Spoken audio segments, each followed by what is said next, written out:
big game of the weekend, man. Big game of the weekend, the North London derby, that's what Arsenal fans, man, they were too loud. I did predict Arsenal to win the game.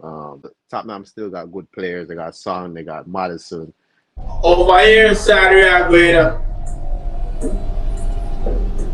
Chelsea. Yeah, man, Chelsea, man. You have to come talk about Chelsea, man. What really happened with the bridge? You lose some screw. What happened, man? What's in the city life, I'm feeling so alive. Drifting around the corner, got them shades on my eyes. It's a pretty little thing by my side that's flawless. Why you niggas still chasing roaches? Collecting all this money on the roads like I'm homeless. A nigga like me. Yeah, man, people, welcome back, man. You don't know this is Nicardo Media House, man, the Prem podcast. I hope everyone is having a wonderful day, man. You don't know it's Monday. I hope everyone had a wonderful weekend. There with DFS, Daniel Football Show, man. Go over there and support the channel, man. Doing crazy work over the last, when I say about 2 weeks after coming back after that little mini vacay break from the channel. Yeah. Back on, back with the bangers, Yeah, man. So people go out there, man, and support, DFS, Daniel Football Show.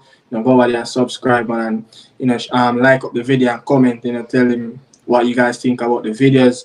Doing Premier League, Champions League, things about the reggae boys and reggae girls. Same thing over here, man. So just support the channels. Don't know this is episode 5 of the Prem podcast. Crazy thing happened, DFS Chelsea team, is under pressure. Chelsea under pressure, boy. Jaja. What's going on at the bridge? Bridge needs some screw. Yeah, frustrated, big game of the weekend, man. Big game of the weekend, the North London derby, that's where we're going to start. Arsenal versus Spurs, man. I mean, bro, I think at Wednesday, Thursday, watching a lot of previews, about this game, the build-up, and, the Arsenal fans, man, they were too loud. They were all over the place. Oh, yeah, we're going to beat Tottenham, this and that, easy win, and man, them come and run them off of the park. Lucky man never get the goal. That Richarlison there in the last 5 minutes of the game. But bro, I think that first half, it was really competitive. Both teams were going at it. I will watch that first 45 minutes of the game over and over again. It's just two teams going at it. Two teams that don't like each other, playing really good football, especially Spurs, man. Them surprised me. I'm not expecting to see Spurs all the way up this in the table, especially unbeaten the same way after 6 games. But I mean, what's your thought though coming in, into this North London derby? Coming into this game, I did predict Arsenal to win the game because they are home, they have the fans, and Arsenal is a better team than Tottenham. But I still expect Tottenham to be coming in this game, very competitive. To give Arsenal a problem because Tottenham still got good players. They got Son, they got Madison, and etc. But kind of disappointed. And they got Basuma. They got a very good midfield with Sa and Basuma in the middle. And the new coach that come in, Andre, he has very impressed. Like, he let them play very open football, attacking, Yeah. But Arsenal, I was very disappointed. I don't know if it was Arsenal was playing a bad game or Tottenham was just really good. I feel like it's both of two. And it was a really good game in the first half, and in the second half, it kind of died out, kind of get a little bit stale and boring. But in the first half, both teams was up for it. First half, that when Gabriel Jesus picked Madison pocket right at the edge of the 18-yard box, thought that one was going to go into the back of the net, man. He boot that one over the crossbar. That was a chance. If that didn't went in, maybe the game would have been a little different. Because if Arsenal didn't went up 2-0, it would have been probably a little different. Yeah. You said, the second half it was a little bit flat, but after that Declan Rice substitute, he came off with a calf injury. Martinelli out. Saka limp off the field. after I got substitute, and Declan Rice with a calf, another injury, Kai Havertz, Georgina year 2, old boys, came on and just threw away the game. You know what? Look, when Georgina got that ball, Madison and Youngmin's son was like 10, 15 yards away from him, and he was just spinning 360 around like, what the hell is he? Yeah. I see that so many times from Georgina when he was in a Chelsea jersey. Yo, I'm watch back the replay. I'm like, hell, Georgina is doing, man. Like, he just play back the ball. He looked forward. There wasn't a pass. Just lay it off back to the defense, and then they can move again. But bro, Kai Havertz, man, looking really flat. Fabio Vieira. You know what they call Kai Havertz on Twitter? 007.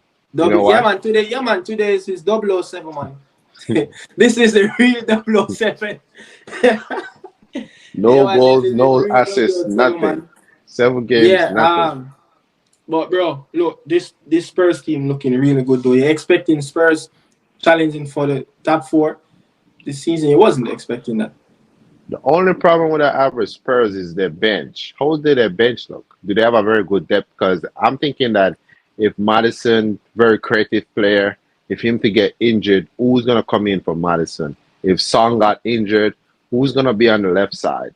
So if you think about that, if Basuma got injured, who's going to come in to fill in for Basuma? So that's the only thing that I will have Spurs. But the thing is that they don't play Champions League. They don't play Europa League. So they have a lot of time to rest. Yeah, they have a lot of time. So they only have Pierre, Emil Højbjerg, and Oliver Skip as two central midfielder player can come in, and Eric Dyer can play both defense and midfield. And they all have the League Cup too, so that's less. Yeah, they all have the League Cup, so they only have FA Cup and Premier League. And the Premier League. So yeah, they only have like Richarlison, Solomon. That's the 2 attackers, and they have this kid named Halio Villas. I think he's an Argentine. I don't see. That's it. I don't see the options. I don't see the coach changing the style of play. Like, I think this is just all you want to play. The only downfall is just the injuries, if they get a lot of injuries. Yeah. Yeah. But get some goals. Youngmin's son. Brace. It wasn't even his best game though. He was just clinical. Yeah, it was just clinical, man. But look, Spurs 4 points behind leaders. How far I think this can stretch for? I think they can get. I think they'll make top 4 because they look better than United. They look better than Chelsea, and then who else? Newcastle on and off. I could see Tottenham beat Newcastle, so I think top 4 would have been very good for Tottenham because I did not see them getting top 4 without Harry Kane leaving. So I say top 4 would have been a very good season for them. Yeah. Spurs the next set of games before they play Chelsea. Home to Liverpool, away to Luton. Home to Fulham and away to Crystal Palace. Seeing that's a good run of games. They can just to see Spurs playing. At home, don't be surprised, they beat Liverpool at home, even though it's going to be a really tough game. Liverpool is on farm, but there are some really good games, after they play Liverpool, they expect to beat Luton Town away, Fulham at home, but it's never easy. Back to back, back to back London derbies, Fulham, Crystal Palace, then Chelsea. So, I mean, it's a winnable game, but a derby is a derby. Yeah. But I wasn't expecting this, from Tottenham, to be honest. They really surprising me, and not really me, other people, just to see what the coach is doing. He changed around this team really fast. But the thing though, they don't. Spurs they have a plan B. If it goes wrong, what next? That's the thing. But kudos to Spurs. That's it, for the London derby. Both teams are still unbeaten, man. 1 point They both tied on 14 points. You know. Over here, sorry, we are going up. Chelsea. Yeah, man, Chelsea, man. You have to come talk about Chelsea, man. What really happened with the bridge? You lose some screw. What happened, man? What's going on? I think the owners is getting it wrong. I think they're gonna have to rethink and come up with something different. But right now they can't really do anything because they already invest a lot of money in the squad. The team is just not functioning. I understand we're missing a couple players, but Pochettino is getting it wrong. He's playing a lot of players out of position, and he's playing players that not supposed to be playing. And I feel like, yeah, he's getting it. He's getting it. See if he was playing the right players and he was still losing, then I'm like, all right, cool. But he's playing players that not supposed to be playing. Colwell still playing at left back. Why? I don't know why. I don't know if he don't, just for the respect of Thiago Silva, he doesn't want to drop him. Thiago Silva needs to be on the bench now. I'm sorry. I love Thiago Silva, but he needs to be on the bench now. You get me? Gallagher should not be starting. Why did we invest into Caicedo and we're playing Enzo as a number 10? That's not his game. Him and Caicedo are supposed to be playing as a deep row midfielders. And you have Gallagher beside Caicedo. He's taking away the game. Enzo want to come deep, pick up the ball from the defense, and turn and look up. He doesn't want to play number 10. So it's like he's getting a lot of things wrong. And it's been 6 games now, right? And he still doesn't seem like he's going to change it. Caldwell is playing left back, and we have Cucurella on the bench. We have Chidwell on the bench. We have Matson on the bench. And he's playing I don't get it. I don't get it. So, 2 players, going to miss the next game. Suspension. Jackson, I feel like you have a season so far. For a striker. That's for a striker to pick up his 5th yellow card in 6 games. That's a lot. That you could see that his frustration. Just doing careless things. Gusto. Oh my God, man! What a horrible challenge. You think that was a red card? If it's going to slow down. So VAR going to look at it and they're going to see, it's going to be a red card. But when I see that first, I was just thinking like, it was just a hard challenge, yellow card. But VAR slow it down, and in that slow motion, it's going to look really bad. But who's going to play at right back? Gusto is out. Reece James is still out injured. I think he's gonna play Desassi. They're the French international that was playing right beside Thiago Silva. I think he's gonna play Desassi at right back, and then he's gonna put Colwell at centre back beside Thiago Silva, and put Chidwell at left back. So that's what I think he's gonna do. Because Reece James is not ready. Bro, 2 wins in the last 18 Premier League games, man. How that spell? Team is not good enough. That's the truth. People don't want to hear it, but team is just not good enough.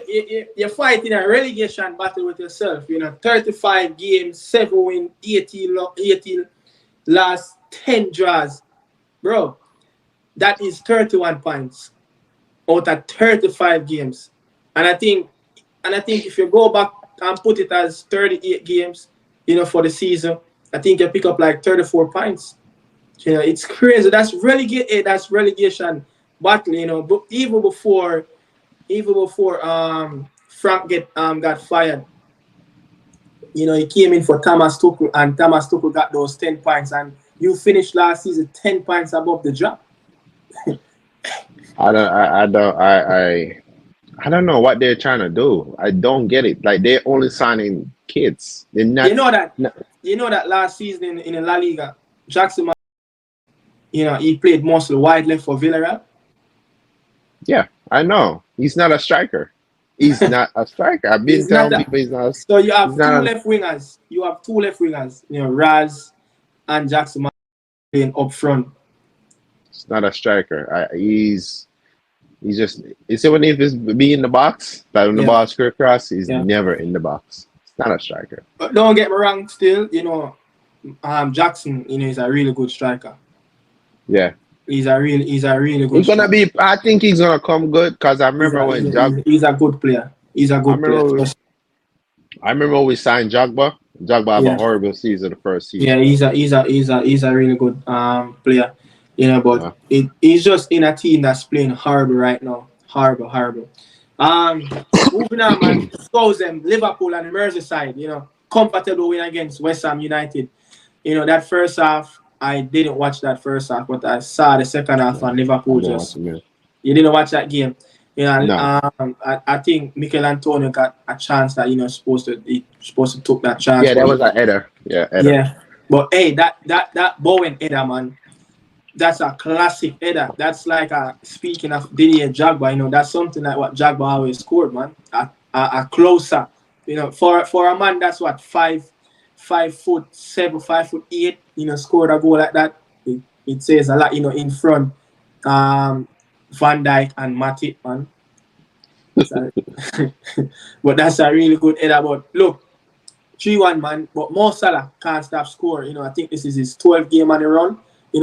Goal of involvement. That's another record for him. Keep going. But Liverpool are back. I can say that they are back. 5 straight wins now. On the bounce.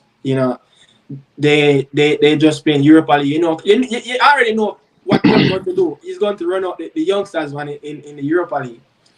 But they play a strong team though. They played a few first team players in that game against in Austria a couple of nights ago. But knowing club is when it comes to the big games, coming up after the Europa League, he's going to play the kids. Yeah. But Liverpool, I can say this, they are back. They're finding their rhythm.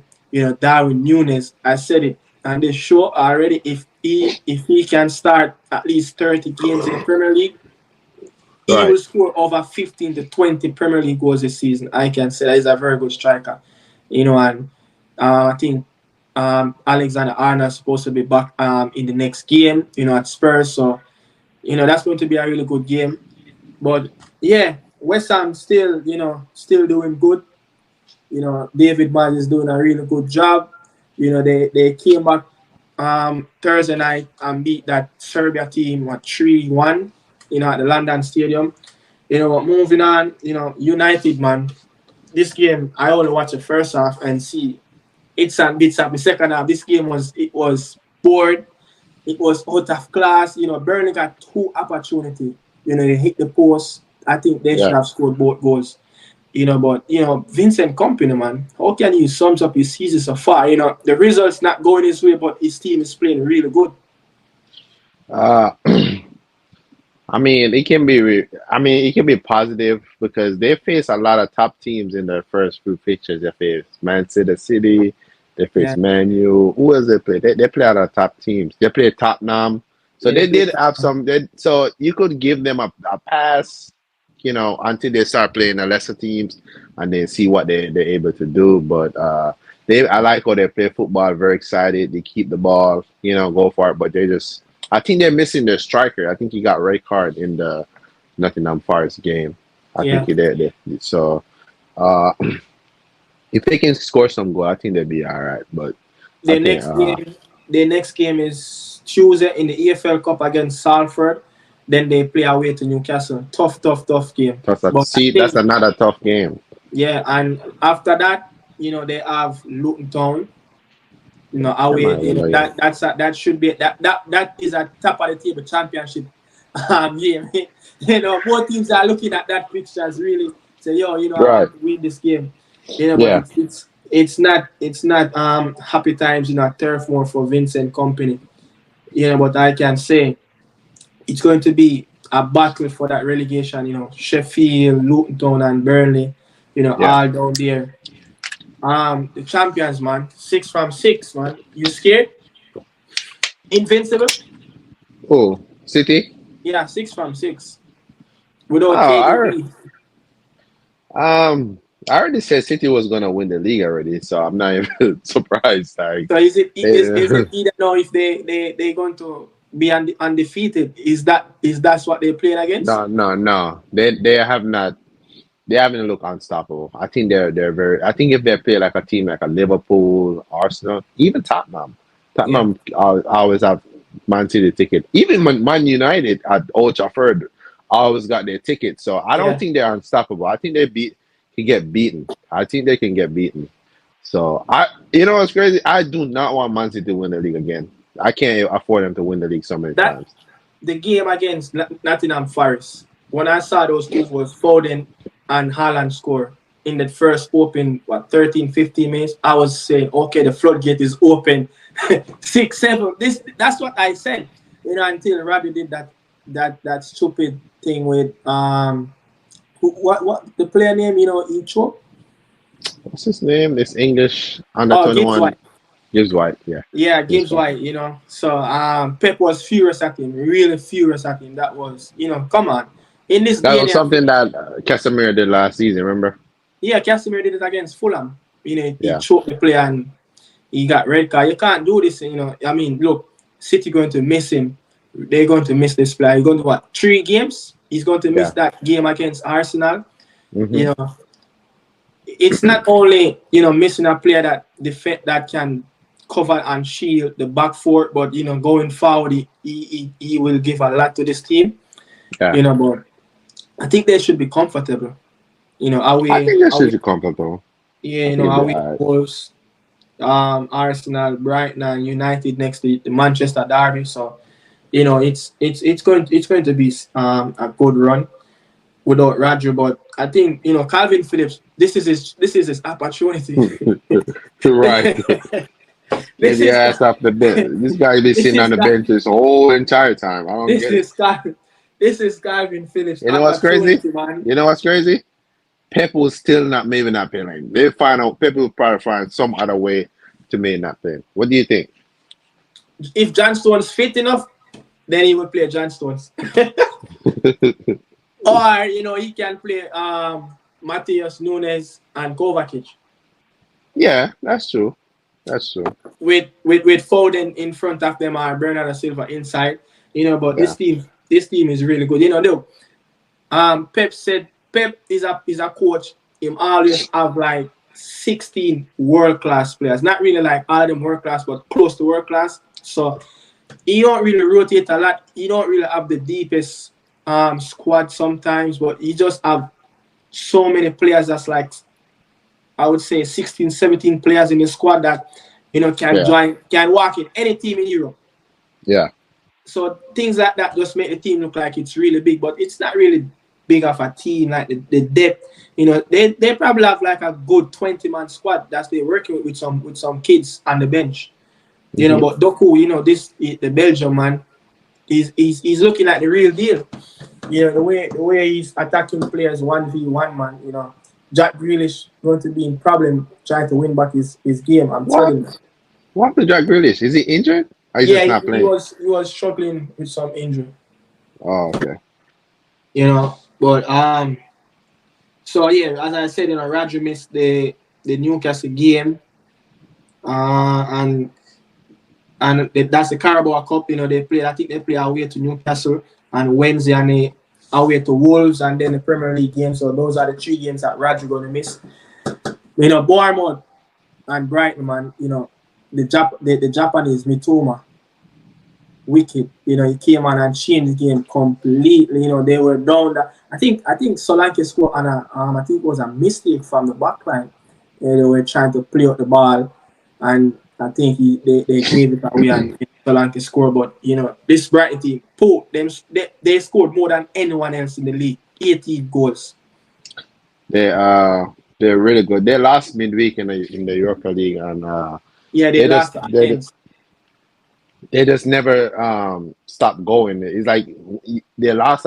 It's like they lost their previous game, and then you think they're gonna lose again. They just keep going. It's like the Zerbi, very good coach. He's a really good coach, you know, really good coach. But that defeat though, on Thursday night against Athens, the Greek team, you know, that I wasn't expecting that. You know, I think at one point they were down 2-1, and they came back 2-2, and then they just found a goal to kill the game off.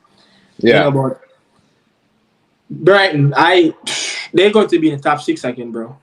Yeah. I want to see Brighton and City. That's the game. I think in a few weeks from now. I think just before the October international break, I think they are City going to play. I want to see that game at Etihad Stadium. That's going to be a really good game. Trust me. But Crystal Palace, Fulham, bored. 0-0. Bored. That's what I... that's I did a London derby. That game was so boring. I did predict one a draw in that game, 1-1. Bored. I didn't even bother. The headline of the weekend, man. Bramall Lane, man. Sheffield 0. And that know the man play. Oh, yeah. 0. Newcastle. Yo, I think in the second half, as every time when Newcastle attack, they score. 8 different players. 8 different players, man. Wow. 8 different players. That's gotta be a history, right? That's gotta be a history. That's gotta be something. Coach Paul Hickenbottom, man. I think that's his last game, to be honest. If I wake up, on Wednesday and this guy don't get fired, I don't know what to say. What do you think he can do anything different though? No, he can't do anything. But the players have to take some responsibility though. They're just walking around. Yeah. No fight, nothing. And what's the Anthony Gordon, the ex-Everton player, he was just running. He just want goals, and then they brought on Almiron played, and Almiron, they just kept running, and they swapped Wilson with Isak, and everyone that who came on the pitch, they just wanted to score, and they just never stopped. So it's 9. I think that's 8 love. I kept saying 9, man. Well, I don't know why I kept saying 9, but that 8 love though, that's some relegation results right there. Luton Town, that's another game. I mean, Luton Town got the opportunity at home. Wolves went with a red card. So they're playing with 10 man on the pitch, and Neto, 4 assists, 1 goal in the season so far. He's on farm, but Luton Town came back. I think it was a penalty, and Gary O'Neill was furious. You saw that his interview, you saw that handball. No, I didn't saw it. I didn't really watch that game. So the ball that the Wolves player, his hand was like this. Yeah. But his leg was out, so the ball hit his leg and then hit his hand. But that's harsh. That's harsh. But they say that his hand is not in a natural position. So. But it deflected off it, though. Yeah, so but they said. They said the rule is if your hand is not in a natural position, if it deflects, it's still going to be handball. Yeah. Everton, man, the Toffees, they found a way to beat Brentford away. That's a really good result for Sean Dyche. That was coming. I think if he would have lose this game, it would have been probably really stressful. Yeah, that'd be really stressful for him. But they found a way, and that's Everton though. You realize even last season, whenever they go on a run like 10 games without a win, and they come in on a scrutiny, the next game, boom, they win. So they won 3-1. So let's see, when they're going to win the next game. Let me really see who Everton game is going to be.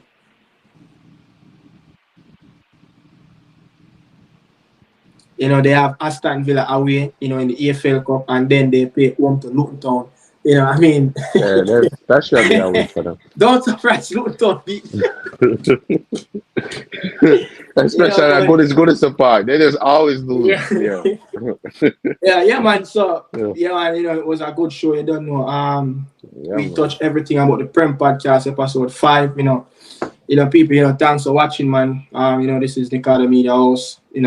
Remember, don't forget over DFS channel, Daniel channel, check out the Extra Time podcast. Just go over there, man, and support the channel, but thanks for passing through. Man, respect. In the city life, I'm feeling so alive. Drifting around the corner, got them shades on my eyes. It's a pretty little thing by my side that's flawless. Why you niggas still chasing routes?